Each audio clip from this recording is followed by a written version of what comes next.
আজ ছেলের পরীক্ষা আপাতত শেষ, একটি আছে, সেটা যেদিন হবে সকাল ভোরে আসবো, বিকেলে চলে যাব। তাই ভাবলাম কিছুদিন আগে নার্সারি থেকে আনা লাউ গাছগুলো টবে লাগিয়ে রাখি, যাওয়ার সময় গাড়িতে করে নিয়ে যাব। শরীর প্রচণ্ড ব্যথা, আর সেটা হওয়াই স্বাভাবিক। এত এত কাজের ধকল, সেটা তো হবেই। যাই হোক, আমি না থাকলেও উঠোনটা এভাবে দেখতে ঠিক ভালো লাগছে না।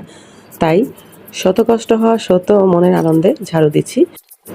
একটু পরে আমার দেবর আসলো, গেটে নক করলো। আমি বললাম কে, তারপর বুঝতে পারলাম আমার দেবর।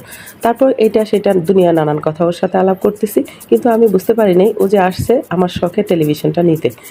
নুরি আপু এরকম নতুন না, ও সবসময় এরকম করে থাকে। তবে আমার কষ্টটা হলো, সে দিবে, নতুন কিনে দিবে, আমার শখের জিনিসটা কেন? আমি রীতিমতো ধাক্কা খেয়ে গেলাম, কিন্তু কিছু করার নেই, দিতে তো হবেই। এমন একটা মুহূর্তে এসেছে, নাও করতে পারছি না। কে?